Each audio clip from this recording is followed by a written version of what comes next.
जरा सोचकर देखिए, जब हम सुबह सोकर उठें और हमें पता लगे कि हमारे राष्ट्रपति को विदेशी सेना उठाकर ले गई है। जी हाँ, ऐसा हुआ है वेनेजुएला के राष्ट्रपति के साथ। अमेरिका ने 3 जनवरी 2026 को एक ऐसा ऑपरेशन किया जिससे पूरी दुनिया सन्न रह गई। तारीख 3 जनवरी 2026, वक्त रात के लगभग 2 बजे। 150 से ज्यादा अमेरिकी विमानों ने वेनेजुएला के एयर डिफेंस को तबाह कर दिया। इसे सिर्फ हमला नहीं बल्कि एक एक्सट्रैक्शन मिशन कहा जाता है। अमेरिकी स्पेशल फोर्सेस सीधे मादुरो के कंपाउंड में घुसी। राष्ट्रपति मादुरो और उनकी पत्नी सिलिया फ्लोरेंस को हिरासत में ले लिया गया और सीधे एक व्हाट्सएप के द्वारा न्यूयॉर्क भेज दिया गया है। अमेरिका ने निकोलस मादुरो पर नार्को टेररिज्म और कोकीन की तस्करी का आरोप लगाया है। ट्रंप ने इसे न्यायपूर्ण कहा है और अपने बयान में ट्रंप ने कहा है कि अमेरिका वेनेजुएला पर तब तक नियंत्रण करेगी जब तक वहां ठीक से चुनाव नहीं हो जाते। क्या वाकई ये सिर्फ नार्को टेररिज्म पर हमला है या फिर इसके पीछे और भी खेल है? तो इसका आंसर है शायद नहीं, क्योंकि वेनेजुएला के पास दुनिया का सबसे बड़ा कच्चे तेल का भंडार है।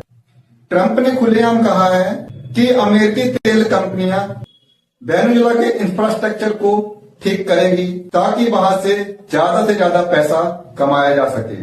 वेनेजुएला के पास कच्चे तेल का भंडार नहीं, इसके अलावा वेनेजुएला के पास अरबों डॉलर का गोल्ड भी मौजूद है।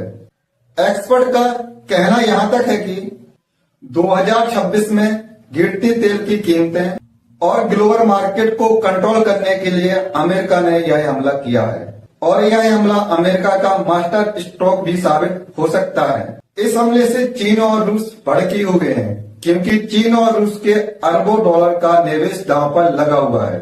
आइए इसके बारे में डिटेल से जानते हैं इस वीडियो में।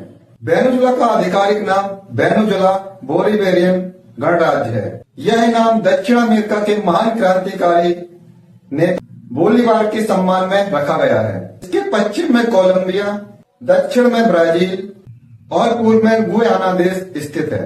इसकी राजधानी काराकास है। वेनेजुएला के पास दुनिया का सबसे बड़ा कच्चे तेल का भंडार है। सबसे ऊंचा जलप्रपात यानी वाटरफॉल यहाँ पर मौजूद है, जिसे एंजल फॉल्स भी कहा जाता है। 1990 के बीच इन दोनों देशों के बीच बहुत अच्छे संबंध थे।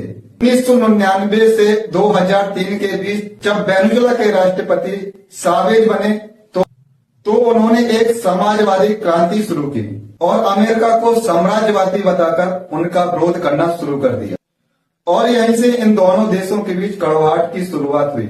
2013 में सावेज के बाद यहाँ के राष्ट्रपति निकोलस मादुरो बने और इस समय भी स्थिति और भी बिगड़ गई। अमेरिका ने वेनेजुएला के चुनाव पर धांधली और मानवाधिकारों का उल्लंघन करने का आरोप लगाया। वेनेजुएला के पास दुनिया का सबसे बड़ा कच्चे तेल का भंडार है। अमेरिका वहां की तेल संपदा पर सरकारी नियंत्रण और अपनी कंपनियों के निष्कासन पर बहुत ही नाराज हो गया। अमेरिका ने वेनेजुएला की अर्थव्यवस्था पर कड़े प्रतिबंध लगाए, जिससे वहां की अर्थव्यवस्था बहुत ही ज्यादा बिगड़ गई और महंगाई चरम पर पहुंच गई। इस महंगाई के कारण वेनेजुएला के लाखों लोगों को देश छोड़कर भागने पर मजबूर होना पड़ा। वेनेजुएला ने अमेरिका के प्रतिद्वंदी देशों जैसे रूस, चीन और ईरान के साथ अपने संबंधों को मजबूत किया, जो अमेरिका को पसंद नहीं आया। अमेरिका का आरोप है कि कार्टेल ऑफ द सन्स ग्रोह के सरगना थे। इस ग्रोह में वेनेजुएला के उच्च अधिकारी भी शामिल थे, जो कथित तौर पर अमेरिका पर बड़े पैमाने पर कोकीन भेजने की साजिश रचते थे। इस बात में कितनी सच्चाई है, इसका जवाब तो अमेरिका और वेनेजुएला ही दे सकते हैं। 2020 पर जब पहली बार निकोलस मादुरो पर नार्को टेररिज्म के आरोप लगे, तब इनाम की राशि $15 मिलियन थी। जनवरी 2025 में इसे बढ़ाकर $25 मिलियन कर दी गई। अगस्त 2025 में अमेरिकी विदेशी विभाग के द्वारा इस राशि को बढ़ाकर $50 मिलियन कर दिया गया। यह राशि अमेरिकी इतिहास में किसी अपराधी के लिए रखी गई सबसे बड़ी इनामी राशियों में से एक राशि थी, क्योंकि अल-कायदा के सरगना उसामा बिन लादेन के बराबर थी। तो दोस्तों, आपको हमारा ये छोटा सा वीडियो कैसा लगा, कमेंट करना। मेरा एक फर्स्ट वीडियो था। धन्यवाद।